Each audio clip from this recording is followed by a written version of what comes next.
O som da buzina. Oi Mariana, tudo bem? Meu nome é Rafael, tenho 34 anos e trabalho como entregador na zona oeste de São Paulo. Meu trajeto costuma ser o mesmo de sempre, dia após dia. Naquela noite, por volta das 8 horas da noite, eu voltava de uma entrega lá na Lapa. Eu estacionei um pouco para checar uma mensagem no meu celular, parado na lateral de uma rua pouco movimentada naquele horário, próximo ao bairro do Jaguaré. Foi aí que eu ouvi um tipo de som de uma buzina. Era um som grave, longo e fora do contexto. Não parecia vir de carro normal. Era como uma mistura de buzina de navio com sirene, porém abafada como se estivesse debaixo d'água.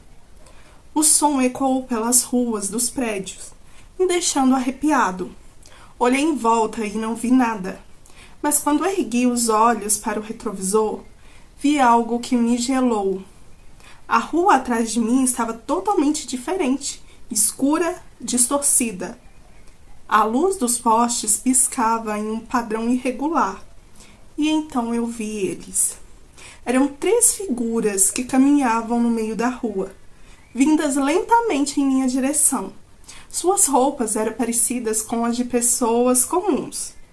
Um deles usava o que parecia ser um paletó antigo, outro um vestido cinza, mas seus rostos estavam errados.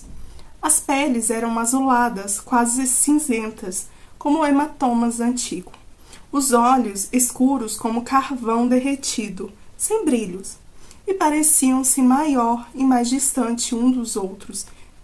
Tipo, maior, mais distante assim do nariz. Um deles balançava algo na mão que parecia ser um pequeno sino, aqueles usados em cerimônias antigas, principalmente cerimônias e rituais chineses ou japoneses.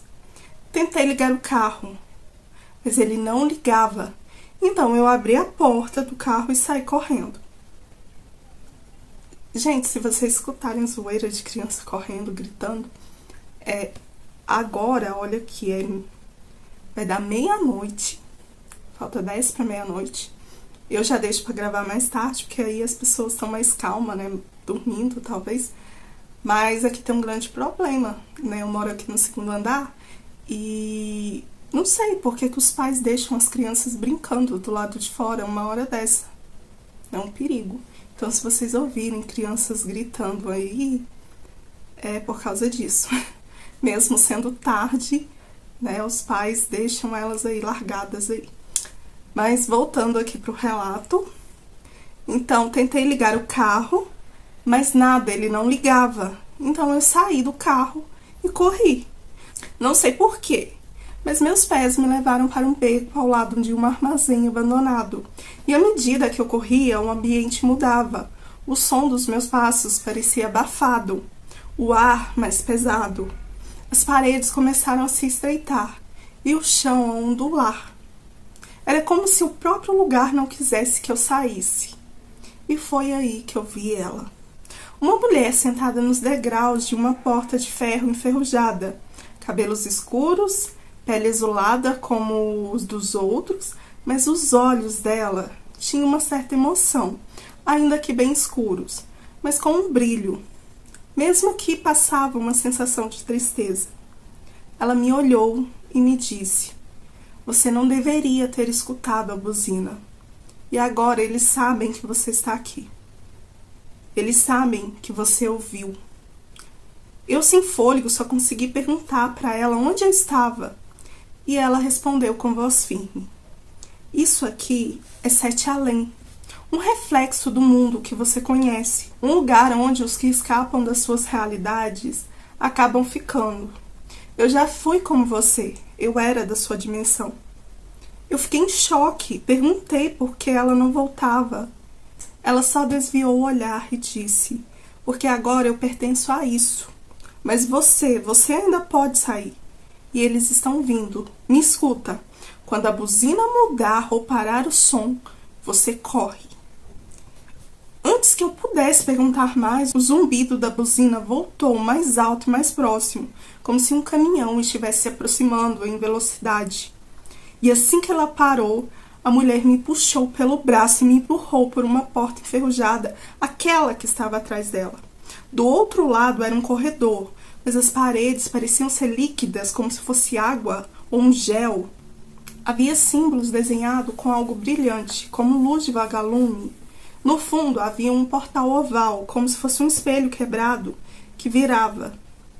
Atrás de mim, os passos dos habitantes de Sete Além ecoavam. Vi as mãos deles se esticando por fendas nas paredes, tentando me alcançar. E foi aí que eu escutei aquela mulher que me ajudou a gritar novamente. Corra! Não olhe para trás, só corra e atravesse aquele portal. Senti como se estivesse sendo puxado por um redemoinho de ar frio, e aí eu comecei a correr mais forte. Quando os meus pés tocaram o chão de novo, eu estava de joelhos na calçada da rua onde meu carro estava parado. Os postes estavam acesos, o céu normal. O som da cidade voltou, como se alguém tivesse religado o mundo. Mas a buzina ainda ecoava ao longe, fraca, como se fosse uma lembrança de que aquilo tudo foi real. Voltei para o carro até tremendo. Não dormi aquela noite. No dia seguinte, procurei aquele local, o beco. Ele ainda estava lá, mas a porta enferrujada desapareceu. No lugar tinha uma parede lisa, sem sinal de entrada, e desde então, todas as vezes que escuto uma buzina estranha, eu corro e sinto medo. Qualquer lembrança daquele lugar me deixa com muito medo e receio. Mariana, isso aconteceu comigo, eu juro. Eu não inventei. Ninguém acredita em mim. Espero que você conte no seu canal e que mais pessoas possam dividir suas experiências. Sei que é difícil. Muito obrigada pelo espaço. Eu que te agradeço pelo relato e que interessante, né?